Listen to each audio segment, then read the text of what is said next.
Dia bilang secara brutal Jepang mengajarkan Indonesia bagaimana caranya main di Piala Dunia. Dengan kekalahan kemarin itu, ini mempertegas juga bahwa Mads Hilgers ini 4 pertandingan belum pernah menang. Hafnar nih.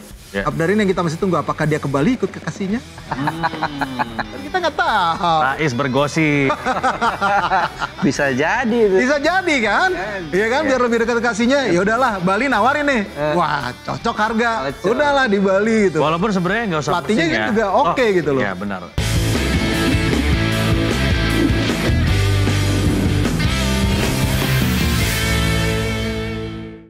Ini pemain baru Persib nih. Welcome-nya kita kasih tahu. Welcome.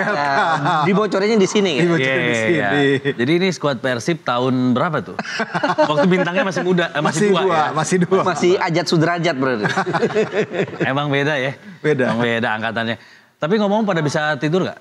Nafsu makan nggak? Habis kalah kemarin. Aduh, itu. Pengennya sih makan makanan Chinese ya. Oh. Tapi kayaknya agak-agak nggak enak gitu di mulut. Iya. Kalah kemarin telek banget soalnya. Iya, kalau menang kan ngomong apa aja enak ya. Makan enak, enak. tidur pules. Iya. Tapi kalau kalah ini ya. Tapi gimana lihat? 6-0. 6-0 ya. Nyangka nggak sih? Setengah lusin. Setengah lusin. Berarti grosiran kalau tanah Berarti abang. kita ibaratnya kalau waktu lawan Brunei itu kita Brunei-nya loh kemarin. Iya ya, kita Brunei. Sekelas itu ya? Iya. Makanya nyangka nggak sih, expect nggak sih bakal kalah segede itu? Nggak expect gua. Gua nggak expect ya dengan materi pemain yang saat ini ya bisa ditekan seperti itu. Bagai 7 hari 7 malam, bagai air bah serangan itu, gue yakin para pemain kita pun terlihat bingung ya dengan cara main yang diperagakan sama Jepang gitu. Ini benar-benar apa ya, tidak sesuai ekspektasi kita lah, bisa memberikan perlawanan harusnya setidaknya gitu. Iya, iya. Iya, bahkan kalau gue tuh nganggepnya Indonesia minimal bisa imbang loh. Ya. Banyak orang prediksi imbang, realistis kan? Karena gini loh, Jepang datang dengan skuad lapis kedua, Minamino nggak dipanggil, Junya Ito nggak dipanggil, Ayase Ueda cedera, Mitoma juga nggak dipanggil. Tapi Kubo sama Endo masuk lagi. Tetap, Setelah sama Australia nggak dimainin. tapi tetap aja pemain lapis keduanya mereka kan tetap main di Eropa juga. Dan gila loh asli. Kita kalau kemarin kalau kita lihat ya, sepanjang 90 menit Jepang itu ngelepasin 22 shoot. Banding 0. Kita nggak satu pun melakukan tembakan. Jangankan on target, tembakan aja nggak ada. Corner nggak ada. Betul, corner nggak ada. Jepang 22 kali shoot, 10 on target. Dan untungnya ada Emil ya. Emil 4 kali melakukan penyelamatan. Kalau nggak ya berarti 10-0 tuh. Ya.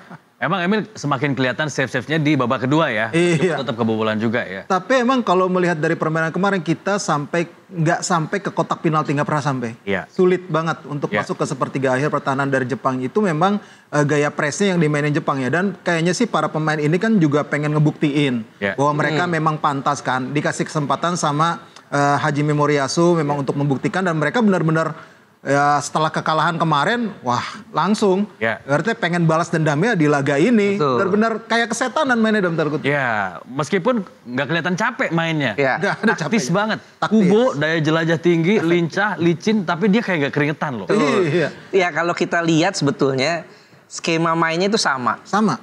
Pakai 3-4-2-1. Tapi yang beda caranya. Jepang 3-4-2-1-nya itu saat mereka menyerang itu berubah menjadi 3-2-5. Karena 2 wing mereka itu masuk ke daerah serangan. Dan kadang-kadang Sano yang holding midfielder bareng Endo, dia menyusup. Menyusup ke dalam area serangan mereka. Dan kita yang 3-4-2-1 itu kalau defense jadi 5 sebetulnya di belakang. 5-4-1. Beckham juga turun jadi 5-4-1. Nah, pinternya mereka itu saat Sano masuk ke dalam area serang, otomatis mereka jadi 6. 6 pemain menyerang. Ini yang bikin pemain-pemain kita pontang-panting, kewalahan. Karena dengan back kita 5 lawan 6. Ini yang membuat akhirnya banyak pemain-pemain Jepang yang bebas ya. Bagaimana Kubo menemukan ruang bebas terlepas dari antisipasi kita. Ini yang bikin kita tuh ya kayak di main kucing-kucingan sama Jepang gitu loh. Dan kita bertahan terlalu dalam ya. Mungkin ini karena mereka juga main high defensive line ya. Sehingga langsung neken di atas. Sebenarnya nggak bertahan terlalu dalam juga. Kita dipaksa bertahan. Dipaksa bertahan dengan cara main mereka. Kemudian pergerakan tanpa bola para pemain mereka ini yang sangat menyulitkan para pemain kita. Mereka seperti sudah menyatu ya. Sudah tahu harus bergerak kemana. Mereka bermain dengan sistem ya. Sistemnya benar-benar udah terorganisir banget gitu dengan tim selevel Jepang ini. Akurasi passingnya juga bagus, taktikal kualitas individunya juga bagus. Jadi memang sangat menunjang sekali untuk memainkan strategi offensive football. Yang mana itu sangat membingungkan kita. Ketika pegang bola langsung ketekan, ketika pegang bola langsung ketekan. Ini memang sangat sulit ya kalau menghadapi tim seperti ini kita mainnya cuma zona.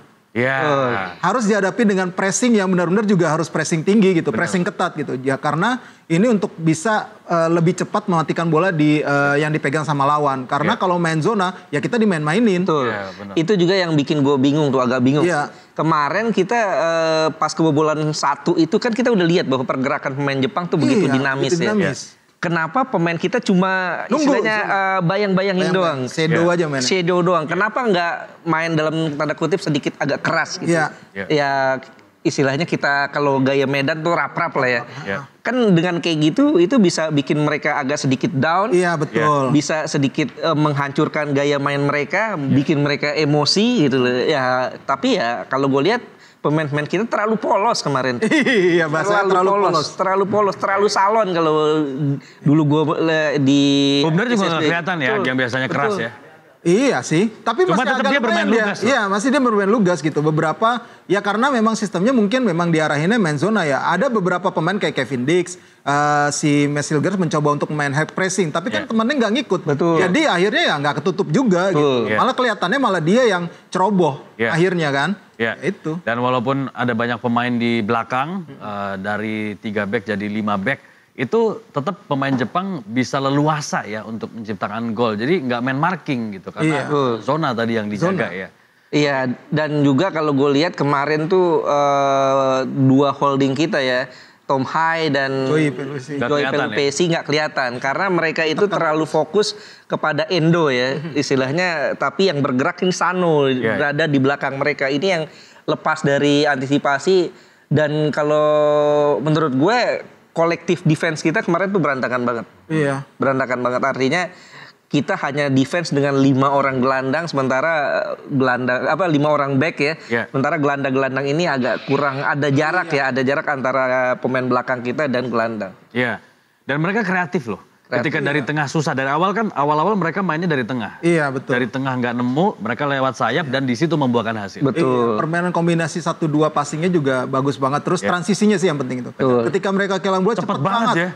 Tahu-tahu udah tersisa 1 kemarin tuh siapa di depan, Marcelino kalau nggak salah tuh udah dapat bola serangan balik. Tahu-tahu udah 6 orang yang ngepung dia, padahal baru dari depan loh, baru dari pertahanan Indonesia. Jadi memang transisinya bagus, ya akurasi passingnya bagus. Ya itulah kita menghadapi lawan yang memang levelnya itu kalau ke Piala Dunia bukan sekedar masuk ataupun lolos Piala Dunia doang, tapi udah berbicara gue bisa sampai ataupun bersaing sampai ke level juara. Iya kalau gue pikir gue tertarik mengutip ada satu media asing itu ya. Dia bilang secara brutal Jepang mengajarkan Indonesia bagaimana caranya main di Piala Dunia. Iya, benar. Betul. Benar, ini benar banget. Emang benar banget itu. Iya, artinya memang ini loh gayanya cara main di Piala Dunia seperti gini nih. Gitu. Itu baru Jepang. Yang selama ini di Piala Dunia pun prestasinya paling sampai perempat final. Iya, paling bagus. Belum lagi tim-tim lain ya. Tim yang dari luar Asia gitu ya. Tapi nggak apa-apa, sebenarnya ini kan pelajaran ya. Untuk kita berkaca juga di mana kekuatan kita. Karena kemarin juga sebetulnya kan quote-unquote eksperimen dari Coach Patrick. Di mana dari starting line up juga yang diturunkan beda dari sebelumnya. Iya, betul. Iya, gue pikir memang Coach Patrick setelah sudah memastikan lolos ke putaran 4 ya, seakan-akan ingin memberi kesempatan pemain-pemain untuk tampil yang belum banyak menit bermain seperti Dan James, Yance Sayuri. Yance kan belum pernah main nih sejak dipanggil. Kemudian Beckham dikasih kesempatan sebagai starter. Ya menurut gue sih nggak salah ya pemilihan pemainnya, artinya ya kita udah lolos dan ingin cari pemain-pemain pelapis ya, jikalau seandainya nanti di putaran 4 pemain utama kita absen gitu. Wajar menurut gue, tapi yang sangat disayangkan ya gaya main kitanya aja nih gitu.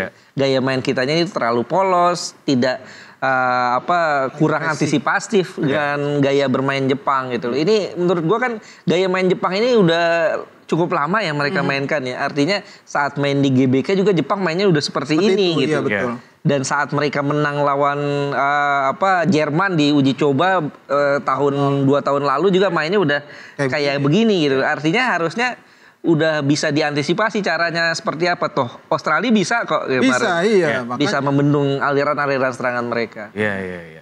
Tapi kalau kita lihat ya, dari kebobolan awal, at least 2 gol pertama itu kan dari sektor kanan pertahanan Indonesia tuh. Ya, Mes itu. Nah, di situ padahal dijaga oleh Kevin Dix dan juga Miss Hilger. Iya. Ada catatan nggak? Kalau gue sih sebenarnya itu lebih kepada organisasi pertahanan sih. Jadi nggak satu individu doang gitu loh. Ya memang banyak dari sana kecolongan ya, apalagi gol-golnya kayak gol main futsal loh kalau gue lihat kemarin. Enak banget gitu, terlalu enak dan kita seperti hanya terfokus pada pergerakan bola, tapi pergerakan pemain lawan yang dari second line-nya ini yang muncul-muncul ya itu yang kemarin tidak terpantau lah, banyak tidak terpantaunya sama pemain kita hingga akhirnya mudah sekali kita kebobolan sampai 6 gol. Tapi yang pasti memang kemarin kita benar-benar dapat pelajaran yang berharga banget. Kekalahan telak ini yang membuat timnas kita itu harus membumi lagi gitu. Terutama juga fans-fans kita juga harus membumi lagi bahwa level kita ini masih belum cukup untuk bisa bersaing. Setidaknya mudah-mudahan untuk lolos ke Piala Dunia. Jadi jangan cepat puas dengan hasil yang kemarin dan yang sekarang ini di round 4 ini kita langsung dikasih tamparan lah gitu. Sadar dulu loh gitu. Kalau pengen lolos Piala Dunia lu masih kurang nih gitu. Benar. Kalau kemarin imbang, mungkin kan kita akan lupa dengan pasti akan tambah tinggi ngawang-ngawang. Ya by the way, dengan kekalahan kemarin itu ini mempertegas juga bahwa Mes Hilgers ini 4 pertandingan belum pernah menang. Iya benar. Ya mungkin dia juga sebenarnya belum pernah menang. Belum pernah menang. Iya benar ya. Iya artinya cocok loginya. Kemarin kan banyak yang silaturahmi ke itu gue gitu.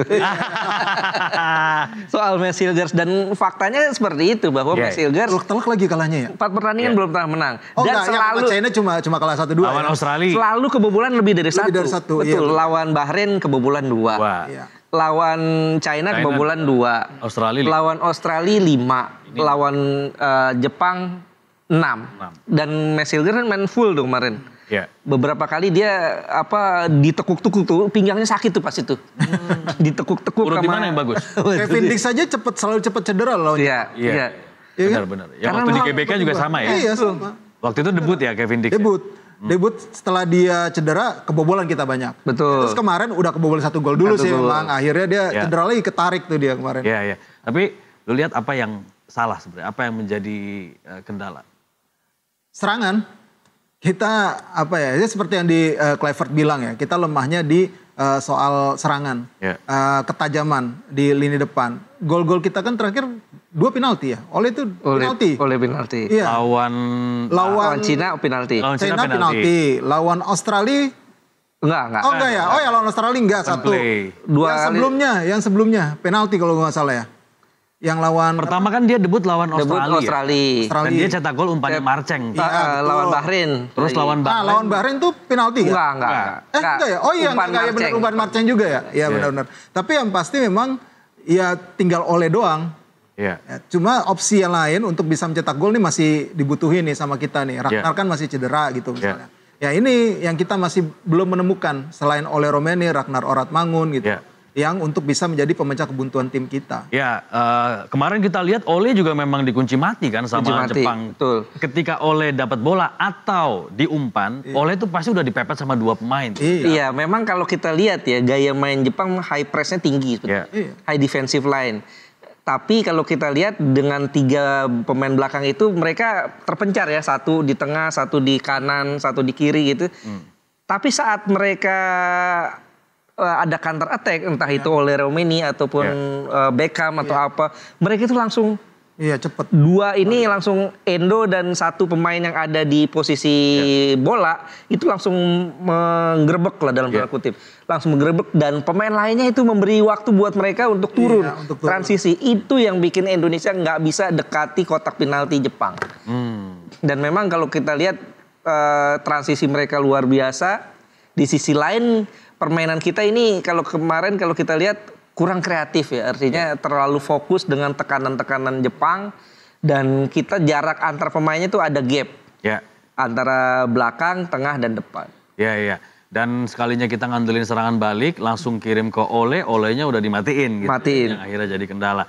Sebenarnya kayak kondisi kemarin kita perlu pengubah suasana kayak contohnya ya misalnya lemparan ke dalamnya Arhan gitu.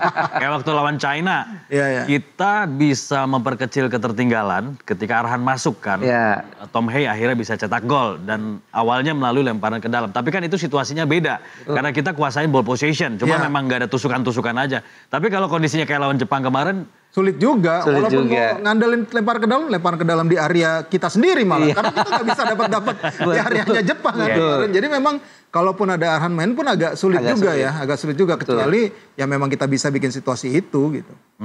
Iya karena memang betul kata Rais. Karena kita kemarin tuh mainnya setengah lapangan. Lapangan yang belakang kayaknya lagi dipel tuh. Jadi ya, ini yang Mas Ais sempat ngajak kipernya Jepang main catur ya? Makanya. Itu setengah lapangan. Jadi kalaupun Arhan masuk ya gimana mau lemparan dari daerah pertahanan kita ke sana juga nggak bakal nyampe Arhan. Iya. Tapi memang kita lihat juga starting line up-nya kan beda gitu yang diturunkan dengan biasanya. Tapi dengan hasil kemarin, Coach Patrick udah ketemu belum tim utamanya? Kalau bayangan kerangka utamanya pasti udah ketemu, terutama di lini belakang ya. Ini kan juga kepada situasi ada pemain cedera, kemudian ada yang kena akumulasi kan. Akhirnya pakai pemain-pemain yang kemarin tersedia lah. Dan itu dia juga kan mencoba untuk fair sebenarnya. Ketika di dalam latihan ini siapa yang terbaik. Makanya dia pasang itu Beckham sebagai starter, kemudian gantian ya si Joey main. Ini kan juga untuk memberikan kesempatan rotasi. Apalagi kemarin dalam ancaman ada beberapa pemain kita sekitar 5 lah itu udah kena kartu kuning. Kalau kena kartu kuning di laga itu, di laga kemarin lawan Jepang, di laga pertama di putaran keempat nggak bisa main. Karena nggak ada pemutihan. Kalau yang nggak ada pemutihan, ada pemutihan. Kalau misalkan nggak kena kartu kuning lagi, pemutihan semua dari awal lagi. Nah makanya itu kemarin agak diantisipasi itu juga kayaknya kemungkinan dia berhitung dan akhirnya memasang starter itu. Dan ini gue ngeliat yang sekarang ya mungkin Coach Patrick coba memberikan harapan kepada para pemain terutama yang belum masuk ke timnas gitu. Bahwa kesempatan itu masih besar buat kalian bisa membela timnas. Jadi nggak peduli pemain diaspora, nggak peduli pemain yang berlaga di liga lokal gitu. Gue akan nilai secara fair sesuai dengan performa terkini dari masing-masing pemain itu gitu. Ini treatment yang bagus dong ya? Ya harusnya iya. Ya kalau gue nilai memang the winning team yang dimiliki oleh Coach Patrick ini adalah dari 2 pertandingan sih. Saat lawan Bahrain dan lawan Jepang. Di belakang ya itu sudah kita lihat sepertinya Coach Patrick lebih percaya kepada trio Justin, Rido dan Ijes. Ya kiper ya ini kiper yang menarik. Coach Patrick pasti agak bingung tuh. Karena Martin Paes memang kiper utama sebelumnya. Tapi setelah debutnya Emil Audero menunjukkan kualitas yang nggak kalah. Sehingga kalau kiper gue pikir ini mirip-mirip seperti Alisson dan Ederson ya di timnas Brazil. Jadi siapapun yang dimainkan ya ini kualitasnya nggak jauh beda. Nah di tengah ya bisa jadi sudah ketemu juga antara Tom Hei dan Joey Polipesi. Kanan kiri juga udah ketemu tuh.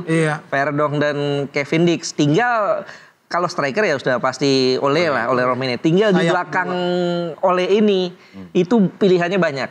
Bisa Marcelino, bisa Egy, bisa Kambuaya, Lili Pali ada di situ, Ragnar kalau sembuh bisa main, Jakob juga bisa main. Artinya pilihannya banyak. Ya kalau posisi lain ini udah dapat lah, udah pakem. Tinggal 2 di belakang ini yang palingnya bisa dikotak-katik. Beckham juga bisa masuk. Iya, yang pasti kan memang 2 sayap ini diandelin dalam skema serangan balik. Beberapa kali Beckham ketika kita Jepang dapat corner udah disiapin tuh di depan tuh. Cuma akhirnya dia harus balik lagi karena ditekan terus gitu, nggak dapat bola-bola untuk serangan balik gitu loh. Iya, tapi kalau gue lihat itu ada 3 posisi kita yang perlu pelapis. Dalam waktu menuju bulan Oktober ini ya, karena ada berapa bulan tuh 4 bulan ya. 4 bulan kita perlu pemain yang betul-betul kualitasnya setara dengan satu J.I. Jazz. Iya. Kalau J.I. Jazz kartu kuning ataupun cedera, kita nggak punya pengganti yang sepadan. Max Hilger belum sampai kalau menurut gue ya. Iya. Dari segi Jordi Amat udah kesenioran. Jordi Amat udah terlalu senior. Iya. Max Hilger belum klop dengan, bukannya dia jelek, dia pemain bagus, pemain paling mahal, tapi dia belum dapat chemistry-nya dengan gaya main Indonesia. Kedua, Joy Pelupesi. Joy Pelupesi kita nggak punya pengganti. Jairo mudah-mudahan cepet ya. Jairo nggak bisa. Udah nggak bisa. Karena dokumennya. Karena udah pernah main di timnas Belanda 3 kali. Enggak, soal ini keturunannya keturunan keempat kalau nggak salah. Oh iya, bukan sampai kakek neneknya ya. Betul. Ya Joy Pelupesi. Memang ada Ivar, ada Nathan, ada Kabuaya, tapi gayanya nih bukan gaya Joy. Joy ini pengangkut air, betul. Joy ini DM murni yang betul-betul kita butuhkan, dan satu oleh Romeni. Kita bisa bayangin saat lawan Cina, lawan Jepang, saat oleh Romeni udah ngos-ngosan, Coach Patrick dan timnya itu bingung mau ganti siapa. Emang betul masuk Ramadan Sananta, tapi nggak setara gitu. Kemudian saat lawan Jepang juga, saat oleh Romeni stuck, nggak bisa diapa-apain lagi. Ini yang memang tiga pemain itu yang kita butuh pelapis dalam tempo 4 bulan ini. Ya, pelapis dan juga strategi opsi lain. Karena kekalahan lawan Jepang kemarin ini membuat kita juga berkaca. Ketika Ole dimatikan, ini kan pemainnya harus lebih kreatif gitu. Jangan Ole sentris, karena ketika Ole mati, jangan sampai berhenti di situ gitu. Harus ada cara lain atau opsi lain untuk membangun serangan. Iya, memang sih di sini kita pengen lihat ya bagaimana Coach Patrick ini masih terus membangun ya sebenarnya sistem permainan yang dia pengen gitu. Kemarin di Bali sebenarnya hal yang bagus, persiapan lebih lama. Besok di bulan Oktober persiapannya lebih sedikit lagi sama kayak sekarang. Tapi harusnya dia sudah bisa memetakan ya kekuatan negara-negara Timur Tengah ini yang bakal kita lawan. Gaya mainnya hampir sama, semuanya mengandalkan power, kemudian ya umpan-umpan crossing yang memang menjadi andalan tim-tim dari Timur Tengah itu. Ya gue rasa sih harusnya kecepatan pemain dari para pemain timnas Indonesia ini yang harus bisa dimaksimalin. Dan kita masih lemah antisipasi crossing dari sayap ya. Iya, beberapa kali. Dan juga set piece sih. Beberapa kali. Itu juga menjadi antisipasi second ball juga, karena kemarin gol dari Kubo kan second ball tuh sebenarnya. Sempat syuting bisa ditepis Emil, terus akhirnya dia dapat bola lagi dan gol. Terus juga mungkin uji coba perlu ya. Itu lawan Kuwait dan Lebanon udah firm belum? Kayaknya udah firm. Udah firm. Bulan September ya. Ya kan tadinya Malaysia diajak tuh, nggak mau Malaysia. Gengsi dia. Entah nggak mau, entah nggak berani. Dia bukan anak komplek. Jadi kita mainnya sama anak komplek aja. Nggak diajak soalnya. Udah diajak nggak mau. Iya, dia udah inferior. Minder. Iya. Tapi kan bagus ya kalau misalnya Lebanon dan juga Kuwait ya sedikit banyak menggambarkan kekuatan di Timur Tengah. Tapi memang uji coba penting karena ketika masuknya Coach Patrick dan jajaran, itu kan langsung dihadapkan pada laga krusial lawan Australia. Besoknya langsung lawan Bahrain yang harus dimenangkan juga, lawan China ini penting, lawan Jepang. Artinya mungkin belum tergali semua gitu. Segala opsi, strategi dan taktikal lain-lain, komposisi pemain belum bisa eksplor secara leluasa gitu. Kalau ada uji coba kan jadi lebih leluasa gitu untuk coba menggali potensi yang lain gitu. Iya benar sih. Kalau Lebanon sama Kuwait sih gue optimis ya, kita masih bisa raih hasil positif gitu, setidaknya hasil imbang atau menang lah gitu. Karena memang kita beberapa kali ketemu dua tim ini lumayan bisa ngalahin lah, pernah ngalahin. Yang pasti memang lawannya ini nanti yang dihadapi di putaran keempat ini lebih berat dibandingkan Lebanon sama Kuwait. Tapi setidaknya akan ada gambaran bagi kita menghadapi negara-negara Timur Tengah nih, cara mainnya seperti apa. Yang ini kita harapin sih bisa dimaksimalin sama para pemain ataupun sama Coach Patrick dan kawan-kawan untuk bisa terus meramu strategi yang tepat nanti untuk bisa menghadapi tim-tim di putaran 4. Ya, dan kita lihat ya, kalau menang dari 3 pertandingan, menangnya tipis kan, 1-0. Betul. Oke lah, kita bisa percaya diri dan sedikit berbangga karena gawang kita clean sheet. Tapi kemenangan 1-0 ini sangat riskan. Dan sangat rawan. Iya. Tapi sekalinya kita kebobolan, bobolnya banyak banget gitu. 5 gol, lawan Australia, 6 gol lawan Jepang. Ini kan jadi catatan. Iya, kalau gue nilai pemain-pemain kita kadang-kadang kurang sabar ya dalam build up serangan ya. Apalagi terutama setelah kita kebobolan. kita bisa lihat saat lawan Australia, saat kebobolan tuh beberapa pemain malah bermain lebih terbuka dari biasanya, dan akhirnya Australia pinter tuh, mereka malah bertahan lebih dalam untuk memancing pemain kita maju lebih tinggi. Sehingga mereka saat lihat dapat kesempatan, mereka pegang bola, mereka akan lempar bola di belakang kepala pemain-pemain kita. Hasilnya kita bisa lihat mereka bisa cetak 5 gol. Dan saat lawan Australia juga kita lihat bahwa kita kurang dalam antisipasi umpan-umpan silang ya. Ada dari 5 itu 3 ya sundulan ya. 3 sundulan, dan ini jadi PR juga buat kita, apalagi di putaran 4 kan tim-tim dari negara-negara Arab ini rata-rata punya postur tinggi dan kuat dalam bola-bola udara. Nah, kita lihat ya di ronde 4 nanti. Indonesia di pot 3 mungkin ya bersama Oman. Di pot 1-nya ada Qatar dan Arab ya. Pot 2-nya ada Irak dan Uni Emirat Arab. Gimana petanya? Ya kalau gue sih berharap ya, kalau kan nanti akan drawingnya tanggal 17 Juli ya. Kalau boleh milih istilahnya, gue lebih pilih kita berada satu grup dengan Arab Saudi lagi. Bukan Qatar. Bukannya kita minder sama Qatar ya, cuman Qatar temenan sama wasit. Itu yang bikin gue takut gitu loh. Jadi mereka bermain Qatar ya. Bermain Qatar ya. Iya, mereka tuh temenan sama wasit, takut dikerjain gitu loh. Apalagi nanti kemungkinan besar kan Qatar tuan rumah ya. Sehingga kalau mainnya fair sih, gue berani jamin Indonesia bisa bersaing dengan Qatar, bisa menang bahkan. Tapi gue lebih pilih kalau boleh milih Arab Saudi dan Uni Emirat Arab. Kenapa? Karena Irak itu bangsa Persia ya. Mereka bukan bangsa Arab. Bangsa Persia. Sama kayak Iran. Punya tulang lebih besar, punya postur lebih besar, punya tenaga lebih kuat ya. Dan gaya-gaya mereka, postur mereka itu mendekati Eropa.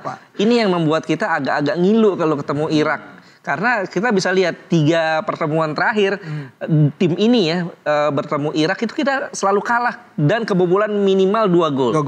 3-1 kita di Piala Asia, 5-1 kita main di Basra di kualifikasi Piala Dunia putaran kedua, dan 0-2 kita kalah di GBK lawan Irak. Artinya kalau bisa menghindari Irak ya alhamdulillah lah. Lebih baik kita ketemu Uni Emirat Arab. Iya, karena kita lawan Irak ini secara track record memang dari 9 kali pertemuan kita nggak pernah menang sih. 8 kali kalah, 1 kali imbang gitu. Sementara dengan tim-tim yang lain kayak lawan Qatar, Uni Emirat Arab, kemudian Oman, bahkan Arab Saudi kita pernah menang. Saya mencicip kemenangan. Walaupun lawan Arab baru kemarin tuh menangnya 1 kali. Yang pasti memang ya seperti yang Bung Ais bilang tadi, ya memang mendingan ketemunya sama tim-tim itu deh. Arab Saudi kita udah kenal banget gimana kita ke Arab Saudi 2 kali gitu. Kemudian Uni Emirat Arab yang nggak sekuat Irak kalau menurut gue sekarang. Dan yang pasti ya udah 2 tim itu sih. Dan Indonesia nggak mungkin ketemu Oman karena satu pot. Satu pot. Tapi di sini Indonesia favorit loh. Favorit apa? Favorit, mereka pasti pengennya lawan Indonesia.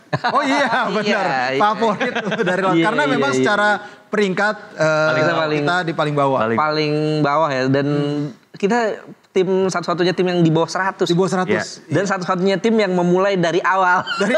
Dari preliminary. Lawan Brunei. Ini perjalanan panjang yang luar biasa udah ditempuh oleh. Kalau sampai nanti putaran 5 ini benar-benar luar biasa sih. Perjalanan dari timnas Indonesia gitu. Ini makin berat lagi kan, makin kesana kita play off sama dari antar benua lain. Oke, tadi ada klasemen ya, mau kita lihat dulu. Kita lihat dulu dari grup A yang sudah lolos adalah Korea Selatan dan juga Yordania. Kemudian ada Irak dan Oman yang masuk ke ronde 4. Palestina kemarin, aduh sayang banget ya. Terakhir loh. Ya, ini dia nih. Terakhir imbang ya. Korea. Ini agak mengejutkan juga ya, Korea yang notabene salah satu kekuatan Asia harus menunggu match day terakhir ya untuk bisa lolos. Dan Yordania ini untuk pertama kalinya mereka lolos ke Piala Dunia setelah mereka di Piala Asia kemarin masuk final kan. Artinya perkembangan sepak bola mereka luar biasa. Dan Irak, Oman, Irak memang ada penurunan ya, ada perubahan pelatih. Sekarang pelatihnya pelatih yang dulu pegang Australia, Graham Arnold. Oman, Palestina, Kuwait ya. Palestina, Kuwait ini Palestina ya sangat. Yang mengejutkan sebenarnya Palestina sih sebenarnya grup ini ya bisa bersaing. Nah ini juga nih Nah, ini juga Uzbekistan untuk mencetak sejarah. Untuk pertama kalinya mencetak sejarah. Bahkan poinnya tipis dengan Iran. Karena memang dalam beberapa tahun terakhir Uzbekistan ini terutama di level U23, U20 itu mereka benar-benar menjadi salah satu tim yang menakutkan lah. Juara ya dalam beberapa tahun terakhir. Iya, ini kalau menurut gue Uzbekistan adalah buah dari proses panjang mereka, proses pembinaan, dan mereka dapat itu ya mobil ya, bukannya Rolex mobil ya. Listrik mobil ya. Mobil listrik. Mobil listrik ya. Lolos dia. Setelah lolos Piala Dunia. Setelah lolos Piala Dunia. Dan ini luar biasa, mereka melangkahi Uni Emirat Arab dan juga Qatar ya. Benar. Dan ini Jepang ya udahlah gitu. Jepang memang tim pertama di luar tuan rumah sudah memastikan lolos lebih dulu ke Piala Dunia. Australia harus di pertandingan terakhir setelah akhirnya mengalahkan Arab Saudi dan mengalahkan Jepang ya, dia lolos setelah mengalahkan Jepang dan Arab Saudi, betul. Ya. Itu dia. Klasemen akhir dari ronde ketiga kualifikasi Piala Dunia 2026 zona Asia. Oke, jadi kesimpulannya, evaluasi apa aja, PR-PR apa aja yang perlu dikerjakan sebelum masuk ke ronde keempat nanti? Kalau menghadapi tim-tim seperti Jepang, kita jangan main zona, tapi high pressing ya. Dan ini dibutuhkan kekuatan fisik, kondisi fisik yang sangat prima. Kemarin dalam 2 pertandingan terakhir kelihatan beberapa pemain kedodoran, bahkan hampir mayoritas ya. Kedodoran dalam hal stamina gitu loh. Ya ini mungkin akan jadi perhatian juga nanti oleh Coach Patrick soal stamina ini. Karena kan masa persiapannya pasti akan sempitnya. Kalau misalnya nanti di tengah kompetisi harusnya soal stamina ini para pemain bisa terjaga gitu loh.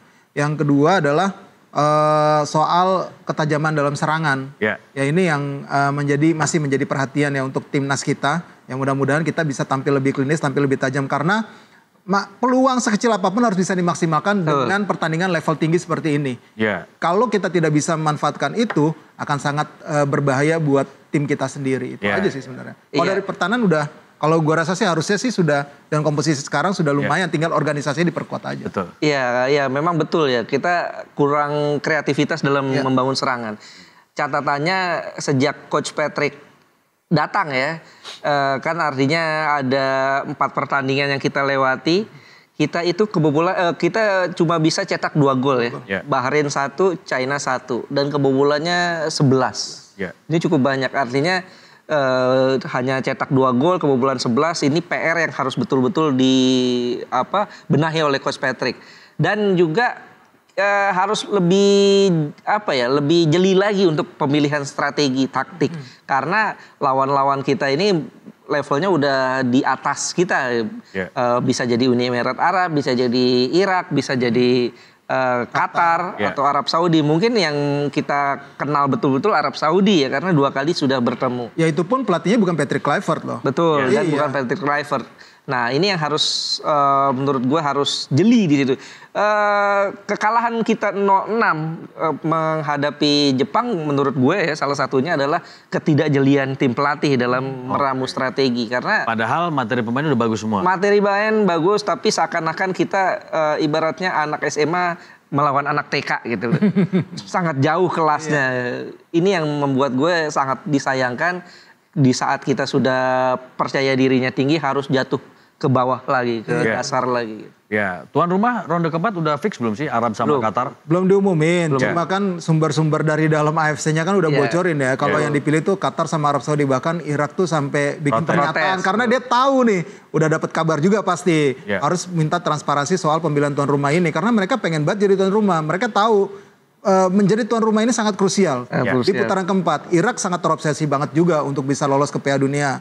Untuk pertama kalinya ya kayaknya ya. Irak ya. Iran mungkin now or never ya. Iya makanya ini karena ini bisa dibilang Irak juga generasi emasnya mereka nih. Lagi generasi emasnya mereka. Makanya mereka terobsesi banget untuk bisa lolos ke Piala Dunia. Nah, ini yang kita tunggu nih bagaimana AFC nanti akhirnya dalam penetapan tuan rumah. Kan drawing kita 17 Juli ya. 17 Juli ya. Iya, gue juga agak aneh sih. Harusnya kan di fase penentuan ini kenapa nggak home away aja sih gitu kan.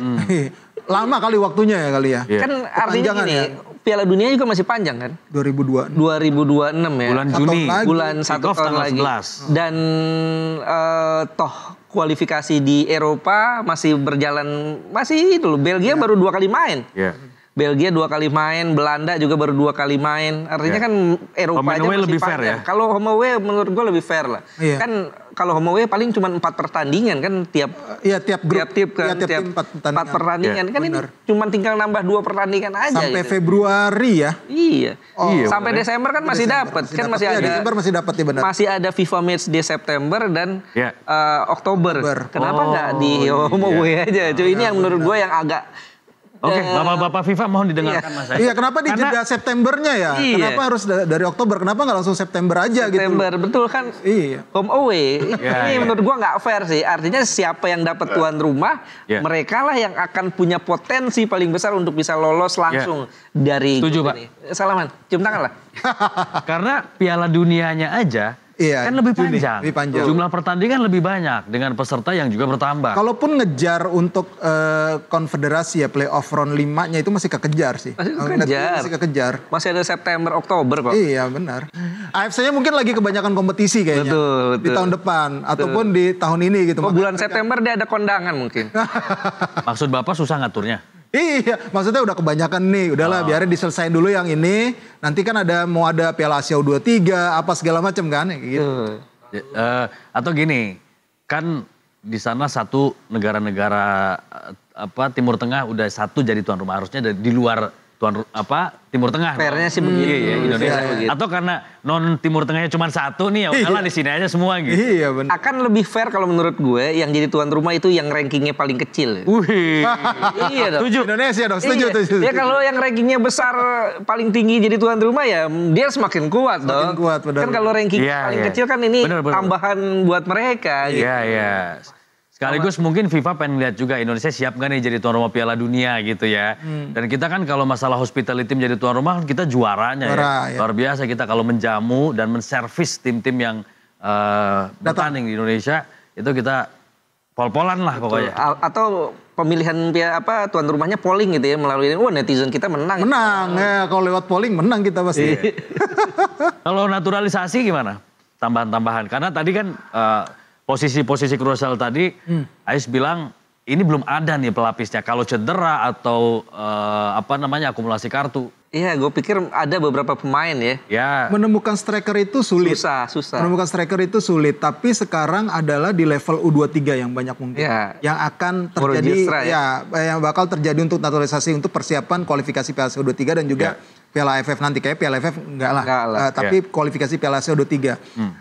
Dan ini bisa dimaksimalkan kalau memang levelnya pemain ataupun striker U23 ini sudah memang levelnya selevel dengan para pemain senior yang ada sekarang ya. Ya kita sih berharap para pemain yang direkrut nanti yang U23 ini bisa diijon pemain striker-striker muda ini untuk ke timnas senior untuk menjadi pelapis oleh Romani. Oleh Romani pun masih muda kan sebenarnya. Yang pasti memang sekarang lebih kepada kalau gue lihat naturalisasinya ngejar yang buat U23 untuk menambah kekuatan di U23. Yang mudah-mudahan ada satu pemain yang nyelip lah nanti bisa dimaksimalkan ataupun dimanfaatin buat ke timnas senior. Ya. Oke, itu tadi soal timnas ya yang mudah-mudahan nanti bisa jauh lebih baik, lebih matang dan lebih siap ketika memasuki Run 4 ya. Dengan berbagai catatan yang tentu sudah dirangkum oleh Coach Patrick dan jajaran. Nah sekarang kita bahas juga sepak bola dalam negeri. Atau mungkin sedikit juga soal pemain-pemain skuad Garuda yang belum dapat klub nih. Yang kontraknya sudah habis tapi belum dapat klub kayak Tom Hay, terus juga Miss Hilgers, Justin Hubner, terus juga Patinama. Itu gimana? Patinama udah fix belum sih di Buriram? Iya sih katanya sih ke Buriram ya, tapi sampai saat ini belum diumumin resmi. Yang gue lihat kayak strike ini juga mudah-mudahan nggak jadi ke Indonesia, tetap main di luar negeri walaupun levelnya nanti Asia Tenggara ya. Tapi kalau di Thailand sih gue masih oke lah gitu, sama kayak Malaysia ya. Iya betul, Thailand masih oke. Kemudian Hubner nih, Hubner ini yang kita masih tunggu apakah dia ke Bali ikut kekasihnya? Kita nggak tahu. Rais bergosip. Bisa jadi. Bisa jadi kan? Iya kan, biar lebih dekat kasihnya. Ya udahlah, Bali nawarin nih. Wah, cocok harga. Udahlah di Bali gitu. Walaupun sebenarnya nggak usah pelatihnya pusing ya. Juga oke gitu loh. Iya benar. Walaupun nggak usah pusing, toh Bayangkara juga sudah siap ya. Iya, sebetulnya kalau menurut gue sih kalau pemain belakang ya. Dia mau main di Liga 1 sih menurut gue welcome aja. Toh kita bisa lihat Rizky Ridho bagus tuh tetap walaupun dia mainnya di Persija ya. Di Liga 1. Yang penting siapa pelatihnya. Dan siapa teman-temannya. Rizky Ridho ya di Persija tetap bagus karena dia ada Kudela di situ, mentornya, sehingga tetap berkembang ya. Kalau di Bali nanti pelatihnya ya si PC Jule itu bagus ya, pelatih Eliano Renders kan itu ya.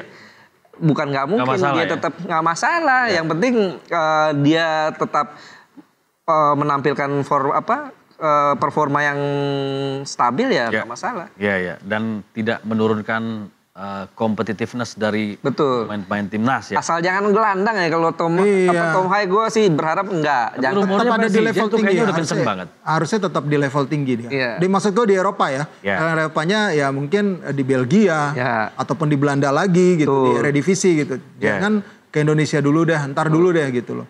Tapi rumornya udah kenceng banget tuh Tom Hai ke Persija, bener gak sih? Ya itu masih ya pendekatan mungkin udah dilakukan ya. Tapi kan harganya nih cocok apa enggak kan tinggal itu aja. Tapi di usia dia yang udah kepala 3 masih mungkinkah dapat klub yang elit atau masih ada. Kabarnya mantan klubnya ya, Groningen Heerenveen itu masih sempet ngelirik lah untuk bisa gabung. Ya mungkin dari segi salary-nya nggak sama seperti dulu ya, harganya pasti turun. Tapi dengan kekalahan kemarin ya dari Jepang yang diterima oleh timnas Indonesia, pemain-pemain yang value-nya tinggi kayak Hilgers, terus Kevin Dix, turun nggak sih? Kalau Kevin Dix yang mungkin karena udah fix juga main di Gladbach. Ini value-nya katanya pada turun ya? Ngaruh gak sih? Ya itu kan hanya value karena satu pertandingan doang. Iya bisa sih ngaruh karena kan itu dibikinkan sama sebuah situs yang memang sudah dia hitung-hitungannya udah punya rumusnya, perkiraannya harganya ini segini walaupun realnya tuh nggak segitu gitu. Yang pasti juga JIJ juga kan kita masih nunggu nih tetap di Venezia atau jadi ke Inter Milan kah atau Bologna nih. Tapi kan kemungkinan besar kayaknya ya Bologna sih. Gue berharap malah justru dia mendingan ke Bologna. Betul. Daripada ke Inter Milan. Gue prefer sih dia bukan di klub besar ya, nggak seperti Inter ataupun Juventus atau Milan, jangan. Mending ke klub-klub yang papan tengah lah, Bologna ataupun Udinese. Bologna juga pelatihnya lagi bagus kan, Enzo Italiano. Lagi bagus. Kita tunggu ya gimana nanti pemain-pemain timnas yang sekarang ini kontraknya habis dan belum mendapatkan klub. Mudah-mudahan segera mendapatkan tanda tangan atau mendapatkan kontrak bagus bersama tim-tim yang bagus. Kita bahas juga rumor transfer nih di Liga 1. Kita lihat Persib Bandung yang juga akan merombak skuadnya. Di mana penjaga gawang termasuk diantaranya udah pasti ya Kevin Mendoza. Sudah hengkang, udah sabut. Ada Cyrus Margono. Katanya sih ke sana ya. Katanya kabarnya. Persib 11 pemain ya, 11 pemain termasuk 7 asing itu udah pasti hijrah. Terakhir kan Gustavo Franca tuh. Ya defender yang cukup subur ya bersama Persib, tapi entah kenapa harus dilepas. Ya, ini tentu memang sangat disayangkan dan ini PR besar tentu buat Boyan Hodak, pelatih mereka, karena harus memulai dari awal ya. Dari nol ya. Dan beberapa pemain Sadil katanya sudah fix. Dan ada beberapa pemain lagi ya seperti Berginho ya. William Marsilio ya kabarnya juga bakal bergabung ke Persib. Yang menarik adalah menunggu gaya main dari Boyan Hodak musim depan. Dengan ada perombakan ini kan pasti ada sistem baru yang pengen coba dia bangun ya. Karena sekarang lumayan berat juga nanti Piala Presiden itu kan turnamen pramusim lah, Liga 1 dan juga ACL tuh. Harusnya mereka bisa lebih baik lah dibandingkan musim sebelumnya. Di ACL tuh. Ya kita sih berharap itu ya karena ini kaitannya dengan koefisien. Dengan warna yang baru ya. Iya, dengan warna yang baru karena kaitannya dengan koefisien kompetisi kita nanti di Asia. Nah pasti memang Persib ini sangat menarik ditunggu karena terlalu besar-besaran perombakannya. Pemain asingnya ini kan sebenarnya menjadi core mereka musim lalu. Yang menopang permainan dari tanpa menafikan pemain-pemain lokalnya ya, tapi memang pemain asing ini punya peran penting banget. 7 pemain asing yang memang sudah hijrah ini gitu. Ya kecuali Garvani Castaner lah, mungkin nggak terlalu gimana-gimana ya karena kan dia baru paruh musim gitu. Tapi yang pasti emang Persib ini sangat menantikan banget setelah Sadi Randani bakal siapa yang datang gitu. Apakah kualitasnya bisa menyamai atau bakal melebihi atau malah nanti bakal flop. Nah, ini kan yang menarik buat ditunggu ya karena harapannya, ekspektasinya tinggi banget buat Persib musim depan. Betul, apalagi kan kita lihat pengalaman klub-klub lain ya. Sebut saja Madura United misalnya, bagaimana Madura sangat bisa jadi kejutan di 2023-2024 ya. Mereka bisa lolos sampai final divisi Championship Series. Tapi setelah musim berikutnya mereka cuci gudang pemain asing juga. Pemain asingnya semuanya hampir 90% ganti. Hasilnya kita bisa lihat nyaris saja Madura United degradasi. Dan mudah-mudahan itu nggak terjadi pada Persib. Dan Persib juga punya beberapa pemain yang masih ada, Mark Klok masih ada, Beckham juga masih ada. Ya dapat tambahan Sadil, mudah-mudahan cepat bisa tune in, chemistry-nya dapat sehingga ya kita sih berharap ya Persib bisa kembali bersaing dan bukan hanya di Indonesia, di lokal, tapi seperti kata Rais di Asia, karena yang dibawa Persib ini adalah Indonesia saat tampil di Asia. Dan Persib harus main di kualifikasi ya. Dari playoff, beda dengan Dewa United udah langsung lolos dia. Betul, dari playoff ACL tuh, dan ini tentu jadi PR besar. Kalau Persib bisa lolos dan main sampai jauh, syukur-syukur bisa sampai final gitu. Bukan nggak mungkin nanti koefisien Indonesia terangkat dan kita bisa punya wakil di ACL Elite ya. Ya mudah-mudahan, karena Indonesia nggak punya wakil loh di ACL Elite, karena Thailand ada 2, Filipina ada ya. Filipina ada 1, Vietnam punya, Malaysia punya 2 ya, 2. JDT dan negara-negara Filipina aja ada, masa Indonesia nggak dapat gitu loh. Artinya performa Persib nih harus benar-benar impresif ya. Baik di lini penyerangan maupun di lini bertahan. Kita lihat di lini penyerangan Ciro cabut dan lain-lain ya. Terus kita lihat ada Sadil yang sudah fix. Apa ekspektasi dari seorang Sadil?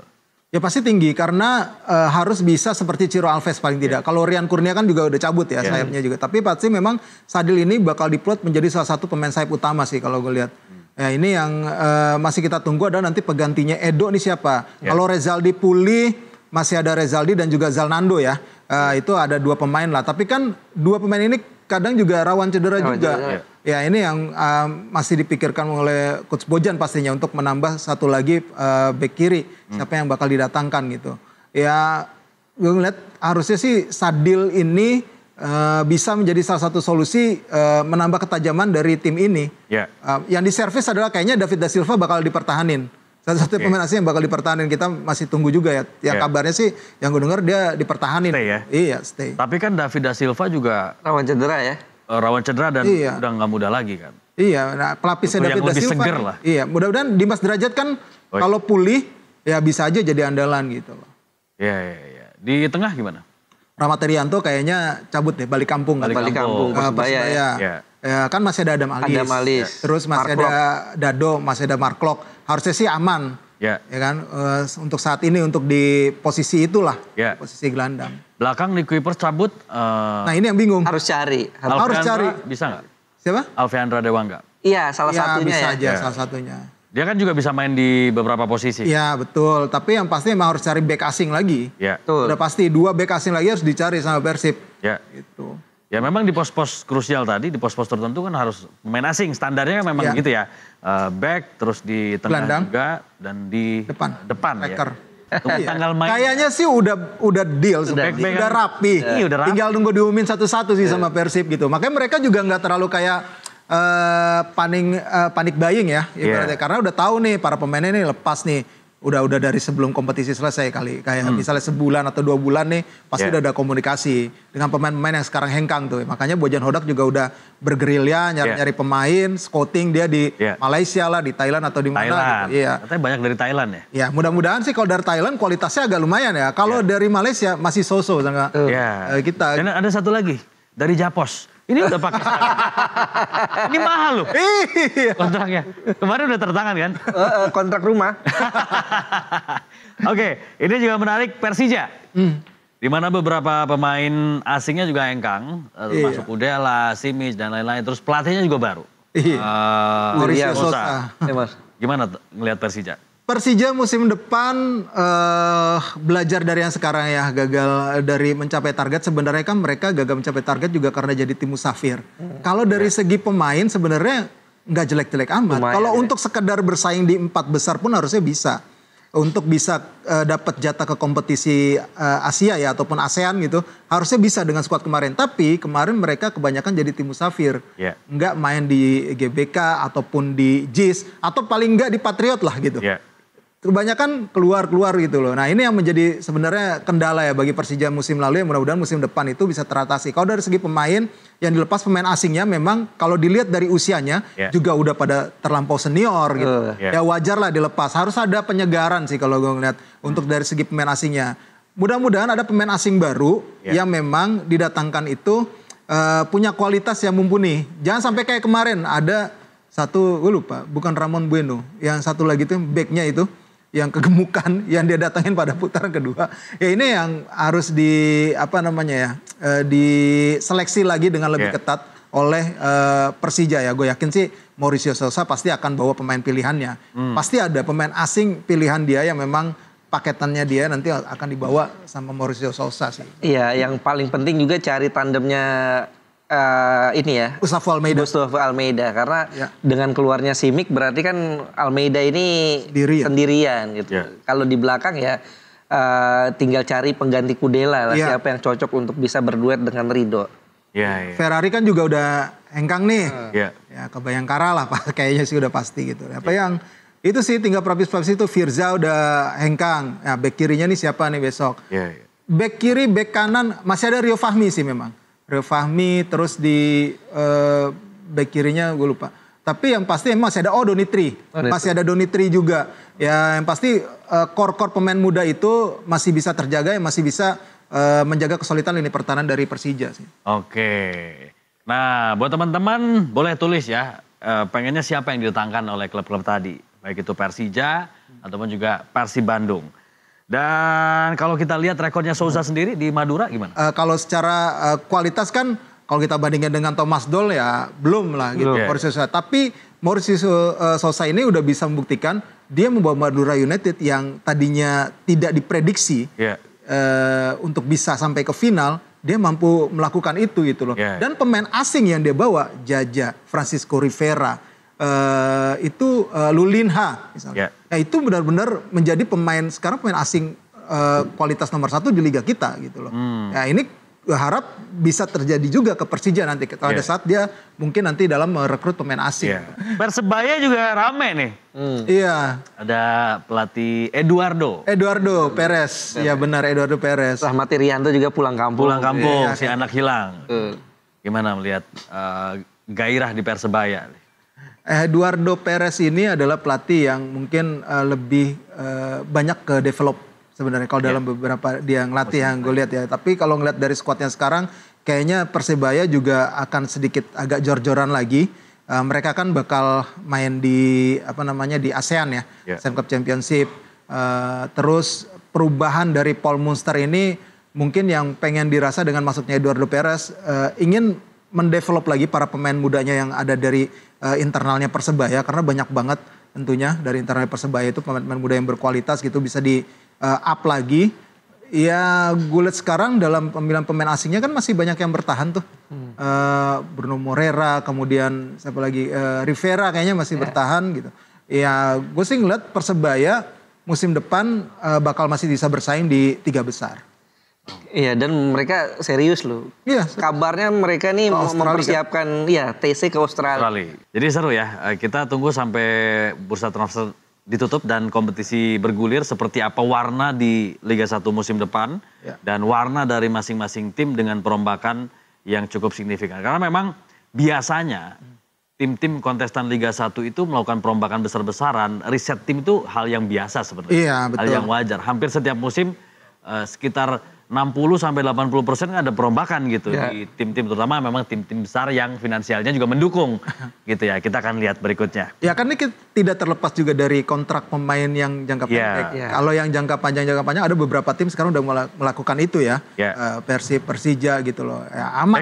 Beckham udah perpanjang ya? Udah 2028. Ya Beckham tuh. Nah, Persija juga kan beberapa pemain kemarin juga 3 tahun, 2 tahun. Makanya kan kayak Kudela masih tetap bertahan musim kemarin gitu loh ya. Ridho juga masih bertahan musim ini. Pengen direkrut sama tim lain. Harganya tuh harus cocok gitu loh. Dan di kita nggak ada tradisi beli ya. Cuma beberapa tim aja yang udah melakukan itu gitu ya. Belum ada yang mengarah ke investasi banget untuk pemain.